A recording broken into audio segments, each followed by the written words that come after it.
अगर आपको ध्यान होगा कि पिछली क्लासेस में हम लोगों ने रेशो के बहुत सारे वर्जन्स करे थे, बहुत सारी रेशोज, प्रॉफिटेबिलिटी, मतलब हर रेशो को मैंने टेक्निकली लॉजिकली समझाने की कोशिश करी थी। क्या रेशो के फॉर्मूले अभी भी तकलीफ है आप लोगों के लिए? मतलब फॉर्मूले आप याद नहीं कर पा रहे हैं क्या? फॉर्मूले अगर आपने याद कर लिए, मतलब फॉर्मूले समझ लिए, तो उसको अप्लाई करना, that is the major and important task. तो अभी मैं क्या कर रहा हूँ कि आपके जो मिक्स क्वेश्चन है, जो मिसलिनियस इलस्ट्रेशन है आपकी रिवर्स ऑर्डर में, वहां से शुरुआत करते हैं। जस्ट ओपन अप, अपनी बुक खोलिएगा। 91, 91 शायद 91 पिछली क्लास में किया था हमने, शायद 91 किया था ना। तो 118 या 117 जो है, उसको लेके चलते हैं। रुक जाइए, कोई बात नहीं, वो तो मैंने रैंडमली करवाए थे ना। लेकिन कुछ बहुत इंपॉर्टेंट है अभी। क्या 118 करा था हमने? लास्ट क्लास में वही किया था। तो हमारे रेशो की लास्ट क्लास कौन सी थी? पांचवी क्लास थी क्या? How many classes we have? हाँ, वो हो गया था, ठीक है, वो that was there. Increase decrease हो चुका था। 118 मैंने करवाया था। लेकिन इसके अलावा भी कुछ है जिन्हें हमें करना है। आइए दिखाता हूँ मैं आपको।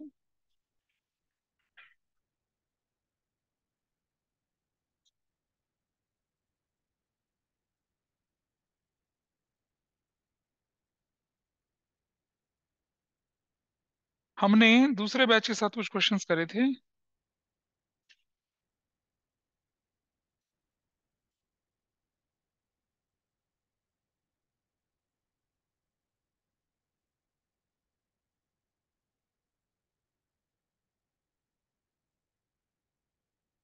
होल्ड करिएगा जरा सा। I just take a question. Illustration number 119 और 120 और 121, ये है कम। और 122 भी, ये कंपार्टमेंट में आए हुए हैं। इनको करना शुरू करते हैं, ठीक है? तो चलिए 119 से शुरू करिए फटाफट से। क्या मैं करेक्ट? मैं नहीं यार, तुम खुद करो पहले तो। 119 जो था, उसमें आपको नोन से अननोन की तरफ निकल रहा था। और जब वो बोलता है कि goods are sold 25% profit on cost है, तो कॉस्ट प्लस ग्रॉस प्रॉफिट ऐसे करके करते हैं। आई थिंक 119 कर लिया होगा, ये दिक्कत है। 120 ग्रॉस प्रॉफिट रेशो, टर्न, ये तो बहुत आसान था। सेकंड पार्ट है, from the following information calculate debt equity ratio, इस पार्ट की बात कर रहे हैं। हाँ, ये वाला पार्ट थोड़ा सा अच्छा है, इसको देखते हैं। इलस्ट्रेशन नंबर आपके पास आया 120, ठीक है जी। और इसमें बोले इसका part number 2, and this is page number 4.81, ऐसा करके ट्रेड पेबल्स दे रखे हैं। और क्लोजिंग इन्वेंट्री। भाई देखो, आपको क्या निकालना है? डेट इक्विटी रेशो निकालनी है, जो कि किसके बराबर होती है? डेट अपॉन में इक्विटी के बराबर होती है। आंसर को मत देखेंगे, आंसर देखेंगे तो फिर गड़बड़ हो ही जाएगी। आओ जरा ढूंढते हैं कि मेरे पास क्या इन्फॉर्मेशन है। ट्रेड पेबल है मेरे पास, अदर करंट लायबिलिटी मेरे पास है। कहीं और आइटम दिखता है जिससे मेरे पास टोटल करंट लायबिलिटी दिख जाए? बोलो। भाई देखो, मेरे पास जो इन्फॉर्मेशन है उसको मैं एक्यूमुलेट करता हूँ। बिखरी हुई इन्फॉर्मेशन है, करंट लायबिलिटीज किसके बराबर बन जाएगी ये? ट्रेड पेबल 1,50,000 के। और अदर करंट लायबिलिटी कितने की? वो है कितना? 12.5% ऑफ करंट एसेट्स। यानी कि मुझे करंट एसेट्स ढूंढनी पड़ेगी अब कहीं पर, है ना? करंट एसेट्स ढूंढते हैं जहाँ। हमारे पास है क्विक एसेट्स है, प्रीपेड एक्सपेंसेस है, ट्रेड रिसीवेबल है, property plant equipment, long term loans advances, non current investment है, ओपनिंग इन्वेंट्री है। और क्लोजिंग इन्वेंट्री अगर हमें दिख जाए, तो टोटल एसेट्स कहीं से हमें निकल सकती है। टोटल एसेट्स निकल सकती है ना कहीं से? अरे भाई इधर देखो, total assets is equal to equity. Equity का मतलब क्या था? कैपिटल था ना यहाँ पर, प्लस टोटल डेट। और ये टोटल डेट किसके बराबर होता है? नॉन करंट लायबिलिटी और करंट लायबिलिटी के बराबर होता है ना? तो अगर मुझे कहीं से टोटल एसेट्स पता चल जाए, टोटल एसेट्स जानने के लिए मुझे करंट एसेट्स चाहिए, वो मेरे पास नहीं है अभी। और मुझे क्विक एसेट्स और prepaid expenses, total total date है मेरे पास है। टोटल डेट इनफेक्ट मेरे पास है। टोटल डेट में से अगर मैं लेकिन करंट लायबिलिटी पूरी मेरे पास फिर भी नहीं है या नहीं है बताइए? नहीं है ना? करंट लायबिलिटी पूरी नहीं है मेरे पास। करंट एसेट्स देखते हैं हमारे पास कितना कितना है। चलो पहले तो, अच्छा पहले इस काम को पूरा करते हैं। Let us find out current assets. Current assets को देखिए क्या क्या चीजें जुड़ रही हैं उसके अंदर, बताइए। करंट एसेट्स तो गिवन है हमारे पास। क्विक एसेट्स 40,000 की, okay with everyone. Plus prepaid expenses कितने के? 10,000 के, okay with everyone. Trade receivables कितने के? 1,50,000 के, ये भी ठीक है बात। अरे बोल तो हाँ ना। और ओपनिंग इन्वेंट्री नहीं, प्लस क्लोजिंग इन्वेंट्री। ये कहता है कि closing inventory 25% than the opening inventory. तो मुझे बताइए कि ओपनिंग इन्वेंट्री जो आपके पास है वो कितने की है? 1,60,000 की है। तो भाई क्लोजिंग इन्वेंट्री कितने की हो जाएगी बताइए? 1,60,000 का कितना परसेंट बोल रही हैं? Is 20% more than opening inventory, यानी 160 प्लस 160 का कितना परसेंट? 25/100। तो कितना हो जाएगा? 160 प्लस 40,000, कितना हो जाएगा? 2 लाख। और जब क्वेश्चन में करंट एसेट्स निकालने हो तो ओपनिंग इन्वेंट्री नहीं लिखते, क्लोजिंग लिखते हैं, क्योंकि closing belongs to this year, opening belongs to previous year. और अगर एवरेज वाली बात होती तो फिर दोनों का टोटल करके डिवाइड होती, यहाँ तो एवरेज का जरूरत ही नहीं है। तो क्लोजिंग इन्वेंट्री कितने की है? 2 लाख रुपए की है। तो करंट एसेट्स की वैल्यू निकल आई कितना? 2, 3, 3.5 और एक 4 लाख रुपया। इस तरफ चलते हैं। ये 1.5 लाख है, प्लस 4 लाख का कितना? 12.5/100, कितना आएगी वैल्यू बताइए? 1.5 लाख प्लस कितना? करो, ये हटा के, ये पॉइंट हटा दिया तो कितना बचता है यहाँ पर? 0। 25, 4 40, 8, 8, 5 40, 50,000 रुपये, 50,000 रुपये। What is your value? 2 lakh. Agreed? Current liability निकला है आपके पास? अरे बताओ भाई। तो अब मुझे बताइए, इस तरफ चलें जरा। टोटल डेट बराबर है long term date plus current liabilities. Total date question में कितने के दे रखे हैं आपके पास? 14 लाख रुपए के, हाँ है ना? लॉन्ग टर्म डेट मुझे मालूम नहीं है। करंट लायबिलिटी कितने की है हमारे पास? हाँ, 2 लाख रुपए की। सो क्या मेरा डेट निकल गया? अरे बोलो। लॉन्ग टर्म डेट निकल गया मेरा कितना? 12 लाख का। 14 lakh minus 2 lakh. Long term date कितने के निकल गए? 12 लाख के निकला है। Is that okay with everyone? ठीक है, लॉन्ग टर्म डेट। अब हमें चाहिए क्या? हमारे पास लॉन्ग टर्म डेट तो गिवन है, इक्विटी हमें चाहिए होती है। इक्विटी के लिए हमें टोटल एसेस चाहिए होते हैं। टोटल एसेस ढूंढो, कितनी है आपके पास? टोटल एसेस लिखो जरा, कितनी है? आओ जी ढूंढते हैं टोटल एसेस के अंदर। प्रॉपर्टी प्लांट एंड इक्विपमेंट कितने का? 15 लाख का। Everybody is okay. ये हम लिखते हैं क्या? नॉन करंट एसेट्स और प्लस क्या? Current assets. ये मैं लेके चल रहा हूँ। प्रॉपर्टी प्लांट 15 लाख का, long term loans and advances कितने का? 80,000 का, प्लस नॉन करंट इन्वेस्टमेंट 20,000 का, प्लस और क्या चीज है हमारे पास? ये तो हो गया ये। और करंट एसेट्स कितने की है अब हमारे पास? करंट एसेट्स अभी निकाली थी ना हमने, कितनी थी? 4 लाख। तो बताइए टोटल कितना हो गया ये? 15 और 16 और 4 20 लाख। ठीक है। अब हम इस फॉर्मूले को लेके चलते हैं, इस फॉर्मूले को। टोटल एसेट्स यानी कि 20 lakh is equal to equity plus total debt कितने के दिख रहे थे क्वेश्चन में? वहां पर 14 लाख के। तो इक्विटी यानी कि share holder fund is equal to कितना हो गया? 20 lakh minus 14 lakh. You will get your value 6 lakh. और आपको क्वेश्चन में क्या निकालने के लिए बोला गया है यहाँ पर? डेट इक्विटी निकालनी। तो कैसे निकालूंगा? यहाँ लिखो जरा वैल्यू कितनी। इक्विटी 6 लाख की, नहीं, डेट कितने का आपके पास? 12 लाख पक्का। इक्विटी कितने की? 6 लाख की। सो यू गॉट आंसर 2:1, यानी कि 2 टाइम्स। That's your answer. इसमें काफी सारी चीजें मिसिंग थी और एक दूसरे के ऊपर इंटर रिलेटेड थी, इसलिए हमें इसे कर। हाँ, 2:1 ना। 2:1 लीजिए, ऐसे निकाल दिया। Got it? This is fine. और वो जो क्वेश्चन था ना पिछला वाला, कौन सा वाला बोला था मैंने आपसे अभी? इसका फर्स्ट पार्ट में वर्किंग कैपिटल टर्नओवर रेशियो का जो फॉर्मूला आपकी बुक में दिखा रखा है, वो एनसीईआरटी को मैंने वेरीफाई किया था पिछली क्लास में, कल वाले मतलब मंडे वेडनेसडे के बैच में। रेवेन्यू फ्रॉम ऑपरेशंस अपॉन में वर्किंग कैपिटल ही होता है। अच्छा, इसके बाद अब एक काम करिए कि थोड़ा सा हम लोग डिस्कस कर लेते हैं वो जो शीट आपके पास दी है इंक्रीज डिक्रीज वाली, है ना? इंक्रीज डिक्रीज वाली को देख लेते हैं एक बार। फिर उससे फिर इलस्ट्रेशन 121 और 122 देख के करेंगे। मतलब बहुत क्लियर सा वर्जन है। 95 से 100 जाना तो अपनी किताब के इलस्ट्रेशन, स्कैनर और एक्सरसाइज, और उनको करते समय इसके तो कम से कम एक्सरसाइज करनी, क्योंकि रेशो पता क्या है? रेशो आपको फॉर्मूले आते हैं लेकिन उसको अप्लाई करना नहीं आएगा तो गड़बड़ हो जाएगी। तो ज्यादा प्रैक्टिस, जितनी प्रैक्टिस तो खैर अकाउंटेंसी में है ही, हमेशा से बोल रहा हूँ आपको मैं। आप जो शीट आपको दी गई है उसको खोलिए जरा।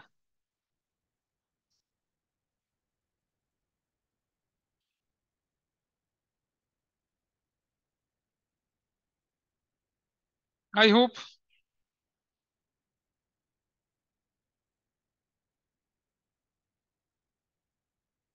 स्क्रीन पर भी दिख रही होगी शायद, जो अगर ऑनलाइन में हो कोई तो, अदरवाइज तो नहीं। सबसे पहला पेज निकाल लीजिए, आपके पास क्या लिखा है क्वेश्चन में। Assuming that, assuming that the ratio of current ratio is 2 is to 1, giving the reason whether this ratio will improve, decline or will have no change in each of the cases। तो कुछ cases तो बहुत आसान है, मतलब इसीलिए आपके सामने अच्छा खासा कंपाइलेशन, मतलब ये किताब डी के गोयल वगैरह जहां कहीं से भी देख लेंगे आप, एवरीथिंग इज इंक्लूडेड हियर। मतलब मैंने कोशिश करी थी जब इनको बनाया, तो जहां जहां से मुझे अच्छे अच्छे पॉइंट्स मिल सकते हैं, नॉर्मल पॉइंट अब नॉर्मल पॉइंट सब मिला के हमने यहाँ डाल दिए। एक नंबर 5 देखिए, purchase of, number 4 purchase of stock in trade for credit. जब मैं स्टॉक इन ट्रेड उधारी खरीदता हूँ, उधार खरीदता हूँ, तो क्या होने वाला होता है मेरा, मेरा करंट एसेट्स और करंट लायबिलिटी दोनों बढ़ जाती हैं, मेरी रेशियो डिक्लाइन हो जाती है। दैट्स ओके विद एवरीवन, बोलो मान्य। अच्छा, लेकिन जब मैं फिक्स एसेट्स खरीदता हूँ 2 महीने के क्रेडिट पर, फिक्स एसेट्स खरीदता हूँ 2 महीने के क्रेडिट पे, तो क्या होने वाला है,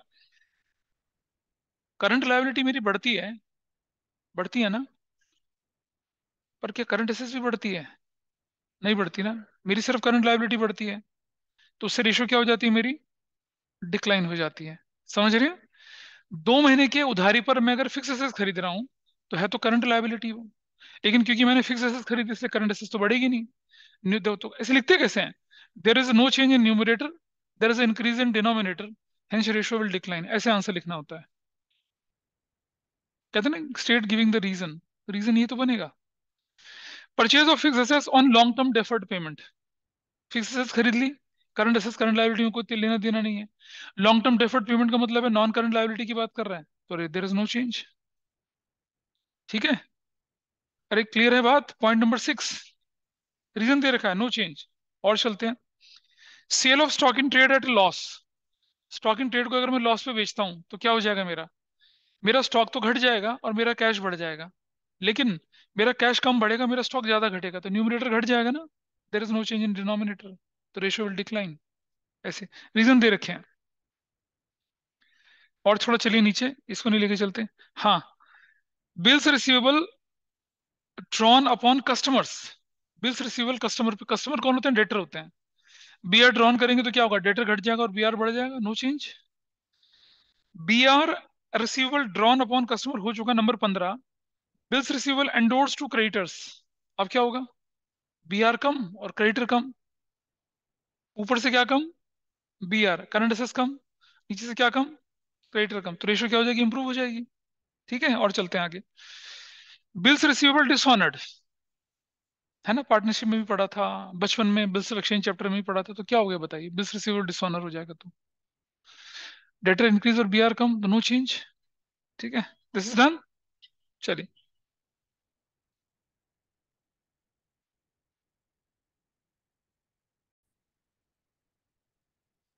देखिए जरा। अब अगर मान लो आपने बी आर एंडोर्स कर दिया था क्रेडिटर को और वो डिसऑनर हो गया, या 17 में bill and bill discount, bill received B R discounted and dishonoured, अगर बी आर डिस्काउंटेड डिसऑनर हुआ तो आपके डेटर बढ़ जाने और आपका बैंक घट जाना है, तो देर इज नो चेंज, है ना। तो हाँ,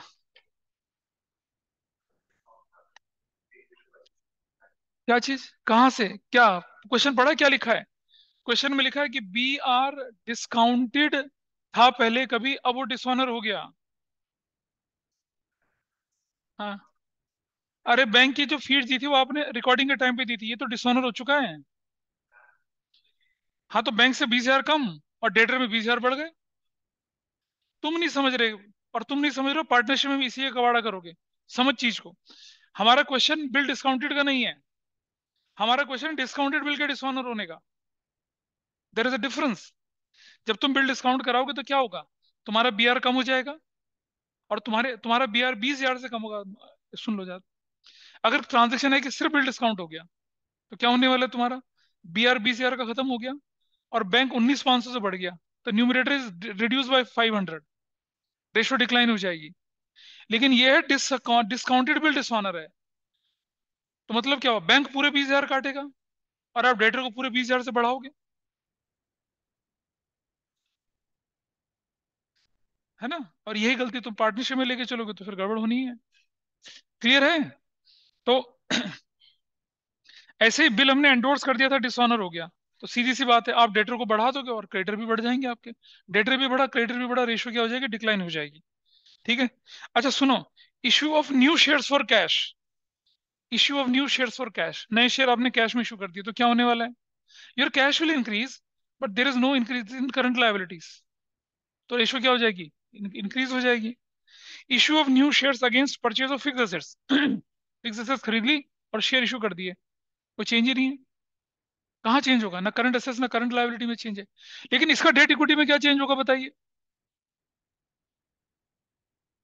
आपने नए शेयर इशू कर दिए, असेट्स खरीद ली, डेट इक्विटी में, डेट में तो कोई फर्क पड़ेगा नहीं, लेकिन इक्विटी बढ़ गई ना आपकी, तो रेशियो डिक्लाइन हो जाएगी।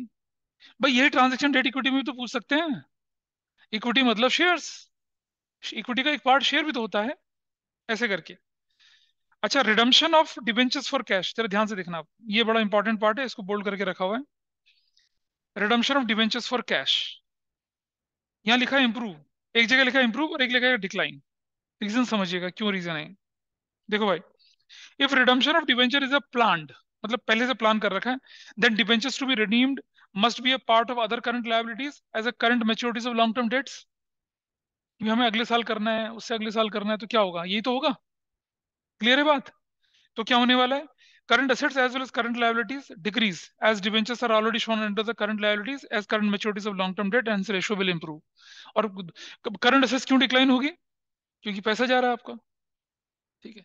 लेकिन अगर डिबेंचर प्लान नहीं थे, इसका मतलब वो करंट लायबिलिटी का पार्ट नहीं है, मतलब वो नॉन करंट लायबिलिटी का ही पार्ट है। तो क्या होगा, करंट लायबिलिटी में तो कोई एस्पेक्ट पड़ेगा नहीं, और एसेट्स क्या हो जाएगी आपके ऊपर से कम हो जाएगी, तो रेशियो क्या हो जाएगी, डिक्लाइन हो जाएगी। अगर कुछ ना लिखा जाए तो आप ऊपर वाला पार्ट लेके चलेंगे, ये मान के चलेंगे कि रिडम्पशन जो था वो प्लान्ड था, नोट देके चलेंगे उसको। आपकी बुक्स में ये डिफरेंशिएशन नहीं दे रखा है। देखो डिवेंचर हमारे 4 साल बाद रिडीम होने, हमने आज ही डिसाइड कर दिया चलो रिडीम कर लेते हैं, तो हमने तो करंट लायबिलिटी में डाला ही नहीं उनको। और जबकि हम सिस्टमेटिकली चलें, 4 साल में देखा था ना, रिडम्पशन धीरे धीरे करके करते हैं, ड्रॉप लॉट से। ये 40,000 के डिवेंचर 10,000 10,000 10,000 करके करा, तो जो 10,000 अगले साल रिडीम होने वाले उन्हें इस साल करंट लायबिलिटी मानूंगा, 30,000 नॉन करंट लायबिलिटी बन के चलेंगे। तो तब करंट लायबिलिटी और करंट से दोनों डिक्लाइन होंगी। लेकिन जब मैंने आज रेंडमली डिसाइड कर दिया कि चलो भाई 20,000 डिवेंचर कल रिडीम कर देते हैं, तो वो तो नॉन करंट लायबिलिटी का ही पार्ट है ना, उन्हें तो करंट लायबिलिटी बनने का मौका ही नहीं मिला। तो इससे निकले नतीजा क्या निकला मेरा, मेरा डेट हो गया कम, पर डेट तो करंट रेशो में आता नहीं है, तो मेरी करंट लायबिलिटी तो कम नहीं हुई, पर कैश तो चला गया। Got it. इसलिए बहुत ध्यान से पढ़ना, मैं मुझे लगता नहीं कि ओवर कॉन्फिडेंट तो नहीं हो रहा मैं, लेकिन इससे ज्यादा इसके बाहर चीजें नहीं आएंगी आपको अगर इंक्रीज डिक्रीज पूछें तो। और देखिए जरा, conversion of debenture into equity share if it is not plan, फिर से वही बात आ गई।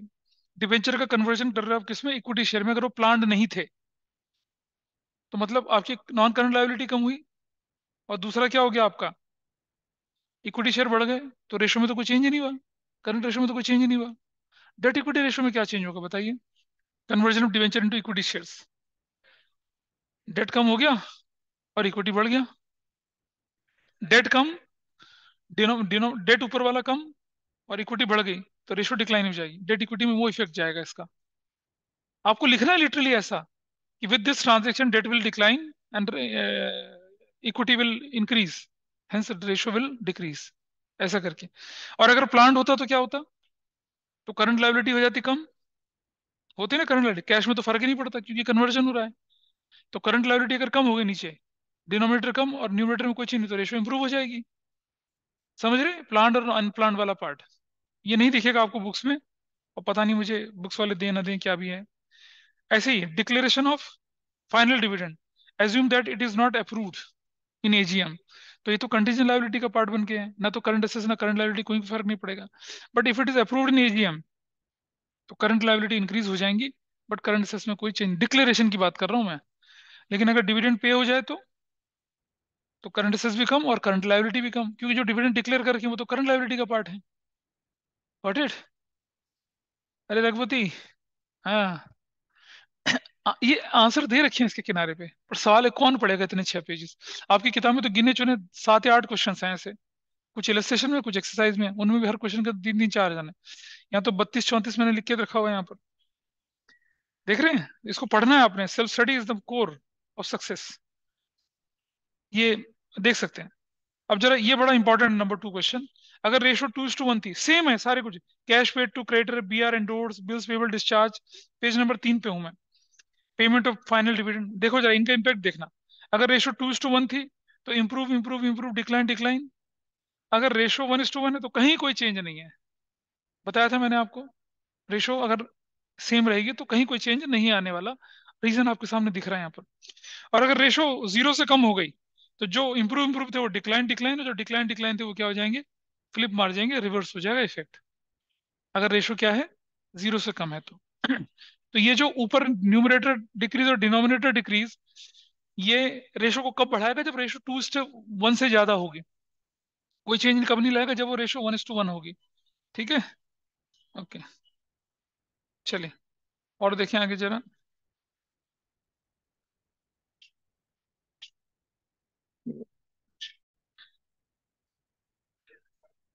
इंक्रीज डिक्रीज का मतलब समझ पा रहे हैं आप लोग? अच्छा रुक जाओ, सुनो सुनो, अब आ देखिए। इंक्रीज डिक्रीज की सबसे ज्यादा पीड़ादायक जो दुखदायी चीज होती है वो मैं दिखा रहा हूँ आपको। ये क्विक रेशो में भी आप देखो। जो करंट रेशो में चल रहा है वो जरूरी नहीं क्विक रेशो में चले। क्विक रेशो सबसे डाइसी होती है। एक एग्जांपल देख लेते हैं। Honoured our acceptance by paying 5,000। हमारी एक्सेप्टेंस क्या होती है जी? बीपी। ऑनर्ड आवर एक्सेप्टेंस, ये पेज नंबर 3 पे, पेज नंबर 3 ही शायद, पेज नंबर 4 पे, और ट्रांजेक्शन नंबर 4 है। ऑनर्ड अवर ओन एक्सेप्टेंस, हमारी एक्सेप्टेंस होती है बीपी। बीपी की एक्सेप्टेंस का ऑनर मतलब पैसे दे दिया। तो करंट असेट्स घट, ऊपर से क्विक असेट्स कम हो गया, नीचे से क्या हो गया? हाँ, करंट लायबिलिटी कम, रेशो क्या हो जाएगी? इंप्रूव। रेशो क्योंकि आपके पास 2:1 थी। अच्छा सोचो, अगर हमने क्या कर दिया, सोल्ड गुड्स ऑन क्रेडिट, है ना? सोल्ड गुड्स ऑन क्रेडिट, उससे क्या होने वाला है मेरा? बताइए। स्टॉक कम होगा और कैश डेटर बढ़ जाएंगे। अरे स्टॉक पे नहीं पड़ेगा, डेटर पे तो पड़ेगा। तो रेशो इंप्रूव होगी ना। हाँ, डेटर पे कोई इंपैक्ट नहीं पड़ने, सॉरी स्टॉक पे कोई इंपैक्ट नहीं पड़ने वाला। अगर ये करंट करंट होती तो नो चेंज होता। पर क्विक है। बेटा सुन, क्विक एसेट्स को कैलकुलेट कर समय इन्वेंट्री तो पूरी हटा देते हैं। तो अगर तुमने उधार में सामान खरीद लिया तो तुम्हारा स्टॉक बढ़ गया, जो कि क्विक रेशो में नहीं आता। लेकिन लेकिन डेटर तो आते हैं, तो रेशो इंप्रूव हो जाएगी, ये ध्यान रखना है। तो ये डाइसी होती है बहुत ज्यादा क्विक रेशो। और क्विक रेशो में अगर 1:1 होगा तो अगेन इम्पैक्ट इज नथिंग। और क्विक रेशो में अगर क्या होगा, 0.8:1, तो इम्पैक्ट उल्टा पड़ जाएगा। ठीक है। डेट इक्विटी रेशो का मैंने भी एग्जांपल दिया था आपको। ये वही है। Redemption of debentures for cash, अगर प्लान्ड है या अनप्लान्ड है, सारी चीजें दे रखी हैं। प्रोप्राइटरी रेशो क्या होती है बताइए? टोटल एसेट्स, और ऊपर क्या होता है? इक्विटी। इक्विटी अपॉन में total assets, proprietors fund upon में। ये भी आप पढ़ के देखेंगे तो समझ में आएंगे, सारे एक्सप्लेनेशन लिखे हुए हैं। सबसे बढ़िया जो है वो कौन सा वाला है? ये ग्रॉस प्रॉफिट रेशो वाला। अगर gross profit ratio of a company is 20%, state giving reasons, बाकी सारे रीजन तो समझ में आते हैं। ये सोल्ड गुड्स ₹25,000, ये है बड़ा खतरनाक वाला। ये मीनाक्षी किया था शायद तुम्हारे साथ। और अभी भी अब समझ में आएगा क्योंकि रेशो पढ़ चुकी हो। अब समझ में आएगा। नीचे देखो एक आधे पेज का एक्सप्लेनेशन दे रखा है।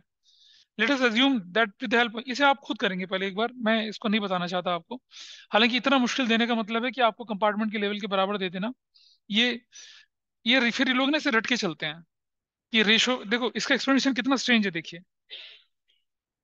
Sales will increase, but closing stock will decrease by same percentage, not by same amount. As a result, cost of goods sold will increase by the same percentage as the sales increase.